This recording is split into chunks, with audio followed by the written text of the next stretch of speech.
Thank you. Mr. Allen and Ms. Nessler.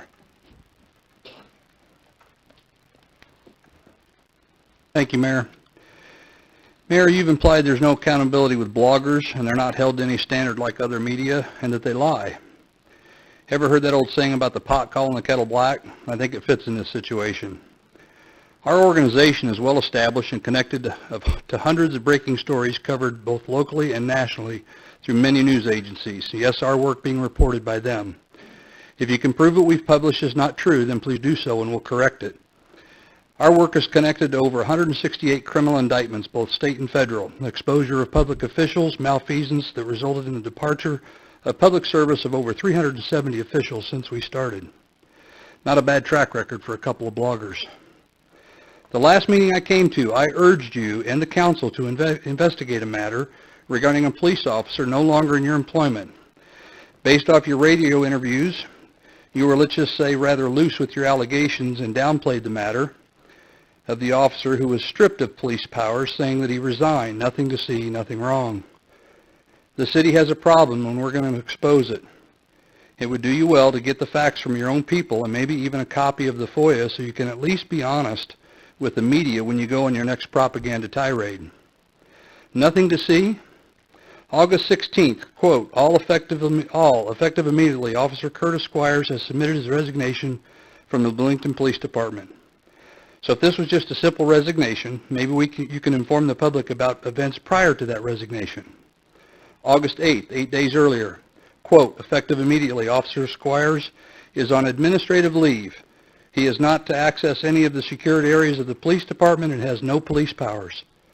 When a police officer is placed on administrative leave and stripped of access to any secured areas of police departments and stripped of police powers, the public has a right to know why, as it is clear he can no longer be trusted by his own department. August 8th, quote, I deactivated Curtis Squires in evidence.com as a user this evening.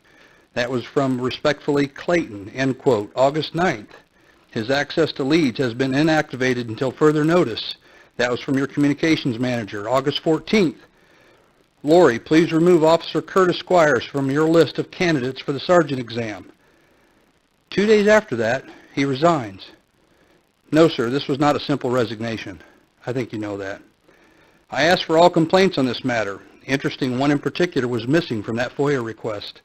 A formal complaint sworn to by affidavit of Assistant Police Chief Gregory Scott dated July 3rd, 2019. That complaint led to Officer Squires being given formal notification as required by law, and his adjudicatory process was ongoing until the resignation on August 16th. I asked for all investigative records involved in that matter and was denied. Be advised, Mayor and City Council, there is no adjudication in this matter. While the process may have been started, it was not concluded. Thus, there has been no adjudication in this matter. He resigned before that could happen, and the public has a right to know the details of the officer's actions. All that aside, Mayor, why on earth would you want to imply there is nothing to see and that this is nothing but a simple resignation of an employee when in fact your own city records we have obtained to date clearly say otherwise? He was stripped of police powers. Why? The public has a right to know, as does everyone who's ever been prosecuted for a case this officer was Sir, involved your in. time is up, please. Thank you, sir. Please resign, sir.